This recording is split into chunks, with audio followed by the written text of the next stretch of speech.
Bismillahirrahmanirrahim. Assalamualaikum warahmatullahi wabarakatuh. Sobat Kirianom channel dimanapun berada, alhamdulillah, semoga kita Allahumma sholli ala sayyidina Muhammad wa ala ali sayyidina Muhammad. Semoga kita semuanya diberi Allah kesehatan lahir batin, beri panjang umur fi taatillah, amin. Konten kali ini saya ingin bercerita tentang kisah nyata pengalaman saya pribadi waktu muncak di Punden Kelir. Nah, ini saya ceritakan langsung, walaupun cerita mistis tapi suasana pagi, tidak apa-apa ya lur. Tahun 2009 saya dulu kan pengembara ya, orang-orang menyebutnya musafir, tapi saya lebih senang dipanggil pengembara. Saya mengembara dari makam ke makam hingga sampai ke makamnya Sunan Praben di Gresik. Di situ ada makamnya Sunan Praben yang sekarang sudah bagus. Dulu masih wingit sepi, natural banget pokoknya dulu. Sekarang rame.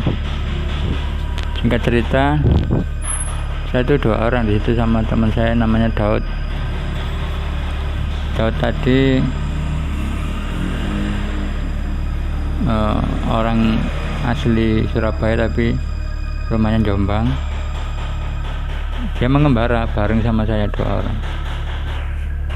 Nah, setelah seminggu di Praben, kita kedatangan musafir. Nah, kalau itu kayaknya musafir asli ya, lihat pakaiannya, lihat orangnya. Lalu kita ngobrol santai. Kemudian musafirin tadi namanya Rizkan, asal dari Kediri. Itu saya lihat KTP-nya ya, asalnya Kediri. Kita cerita, ngobrol, singkat cerita, Rizkan tadi ngajak kita ke Gunung Lawu. Pertama ndak ke Gunung Lawu, kita diajak silaturahmi ke saudaranya, katanya kenalannya atau temennya yang ada di Masaran. Masaran itu ikut Solo kalau tidak salah, perbatasan Seragen itu. Ikut Jawa Tengah ya, Masaran, Solo. Kita di situ jalan kaki lur, dari jadi dari Sunan Praben sampai Masaran itu jalan kaki. Kan dia kan musafir, orang laku, tidak boleh minta makan, tidak boleh naik, pokoknya minta jalan. Kita waktu itu kan memang niat mengembara, karena saya itu mungkin terinspirasi oleh Wali Songo atau raja-raja zaman dulu, makanya saya cobalah mengembara. Yang awalnya sih cari kerja, karena sulit, belum dapat ya kita ngembara. Itu lulus SMA 2008. Kemudian kita jalan kaki itu lama, hampir sebulan lebih lah baru sampai Masaran. Itu pun ya sesuka hati ya, istirahat di masjid, di makam-makam keramat, pokoknya ada tempat istirahat ya kita istirahat. Singkat cerita sampai Masaran kita ketemu dengan temannya Rizkan tadi. Masya Allah, temannya ini orang kaya loh, seorang ya pegawai lah, tidak saya sebutkan pegawai apa, pokoknya pegawai. Dua-duanya suami istri. Nah, kemudian kita di situ dijamu kayak raja. Namanya saya itu kan tidak punya uang ya, waktu itu tidak ada uang. Kita benar-benar musafir jalan kaki, dan makannya itu kadang-kadang ya dikasih orang, kalau tidak dikasih ya diem. Cuma kadang ada di jalan nemu uang 1.500, kita ambil, kita belikan nasi pecel. Bu, boleh beli nasinya ini 1.000 seikhlasnya, karena orang-orang tamu musafir, akhirnya dikasih. Alhamdulillah, sampai masaran kita dijamu kayak raja. Bos, pokoknya makan itu terserah lah, mau minta A, B, C langsung datang. Wes, nggak pakai lama. Waktu itu saya minta nasi padang, nasi bebek, pokoknya yang enak-enak. Kemudian apa namanya, juga buah-buahan, wah, apel, anggur, pisang, jeruk, mewah ya. Selama 2 hari kita kayak raja di situ. Hari ketiga malamnya kita diantar jam 10 malam, itu diantar ke sebuah desa. Seingat saya kita lewat Ngawi, tapi kurang tahu Ngawi pelosok ya, pedalaman. Tetapi orang ini tadi bawa mobil, kita naik sedan Celica waktu itu. Kita turunkan di perkampungan, pedesaan. Nah, jalan untuk muncak ke Punden Kelir tadi itu masih jauh, 1 kilo kurang lebih. Nah, akhirnya saya tanya, "Loh Pak, kenapa nggak sekalian ke sana?" Ternyata orangnya takut. Alasannya, "Enggak Mas, nanti kalau saya antar sampai sana, yang jaga Punden nanti tahu yang nyuruh siapa." Jadi misi ke sana loh. Ini saya kasih tahu, Punden Kelir ini mungkin banyak yang belum tahu ya, kan tidak pernah masuk TV. Ini terletaknya di lereng Gunung Lawu, tepatnya itu dekat dengan desa Bayanan. Mungkin orang-orang Bayanan kalau lihat ini ya tahu ya, pemandian air panas Bayanan itu setahu saya itu masih 2 bukit kalau mau ke sana. Itu Gunung Anakan loh ya, di kaki lereng Lawu. Ternyata di sana itu makamnya, katanya warga setempat, warga desa itu. Kita kan tanya-tanya itu sebelum naik, ngopi, makan, tanya. Itu makamnya umurnya kurang lebih 450 tahun, zaman kerajaan Majapahit. Insya Allah zamannya Brawijaya. Tapi dia itu seorang dalang, kaya raya, istrinya cantik. Nah, ketika mengandung, istrinya itu nyidam, pengen dalang lakon celeng serengi, yaitu kurang tahu ya celeng serengi itu apa di pewayangan. Yang jelas setelah dituruti ke puncak, kemudian di sana meninggal semua 10 orang. Tapi kita belum tahu makanya 10 orangnya, enggak bilang 10, cuma meninggal semua.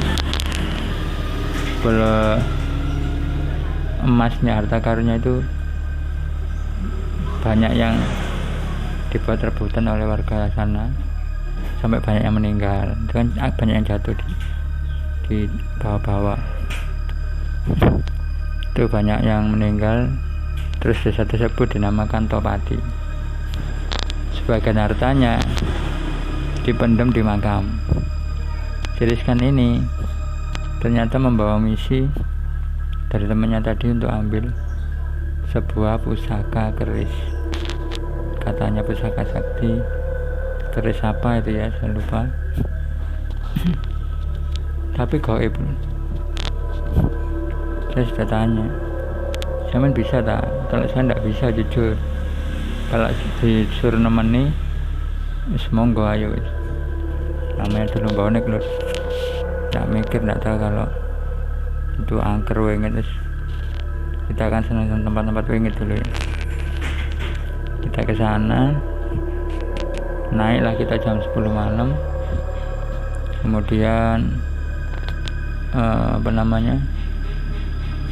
naik belum sampai 1 kilo tiba-tiba hujan deras sampai mengguyur. Kita tidak bawa peralatan seperti orang naik gunung. Saya cuma pakai celana jeans, sweater, kaos, sweater sama tas isinya sarung. Dibawakan makanan, cemilan sama itu ya orang.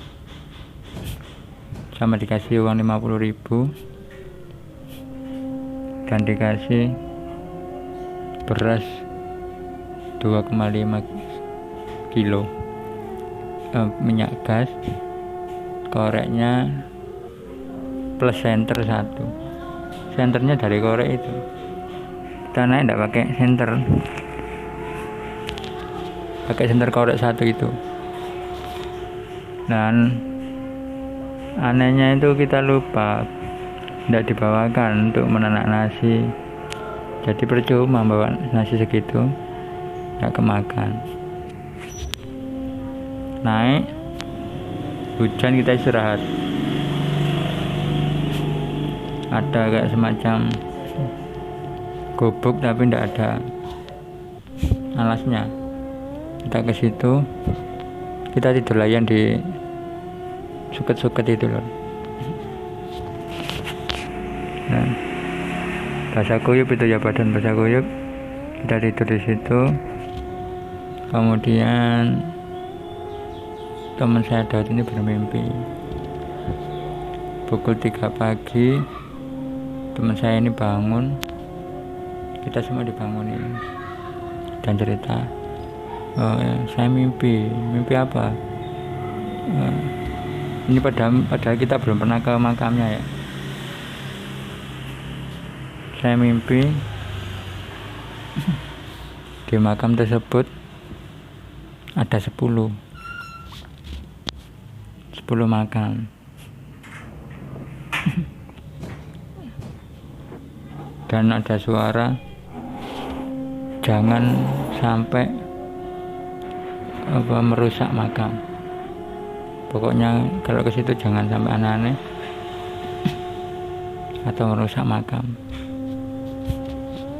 Singkat cerita, Rizkan ini tadi sombong. Dia sombong, katanya begini, saya itu di alas purwo 3 bulan, tidak ada jin-jin yang berani. Nanti kalau jin Gunung Lawu ini muncul 1000 jin saya makan. Sombong gitu. Sudahlah, kita ke sana. Sampai atas puncak lokasi itu sekitar jam 5 pagi. Teman saya langsung menghitung makamnya. Jadi makamnya itu lur, sudah tidak kerawat, banyak ilalang-ilalang tinggi-tinggi segini-gini. Kita cari, itu ternyata pas 10, tidak lebih tidak kurang. Setelah itu, oh benar 10 ini. Saya mikir, wah ini kode ya, ini sinyal kalau kita tidak berani. Saya lihat makamnya itu lebih tua daripada pohon. Situ ada pohon besar, besarnya pokoknya besar, tidak seperti pohon-pohon di hutan, besar, dan makamnya ada di dalam pohon. Jadi kesimpulannya dulu makam, setelah makam baru muncul pohon itu. Dan pohonnya itu lubang, bisa dibuat untuk nyuk. Kemudian Rizkan ini berubah pikiran.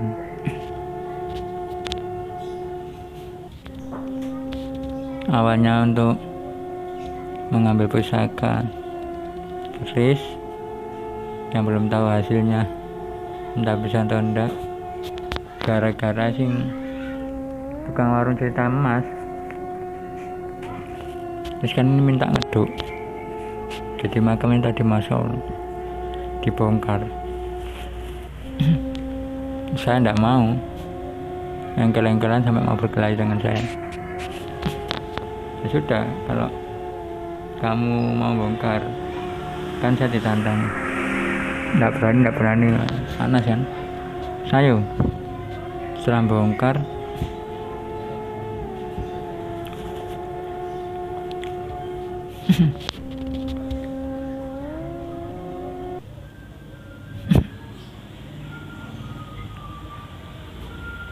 dapat 5 menit, riskan kesurupan.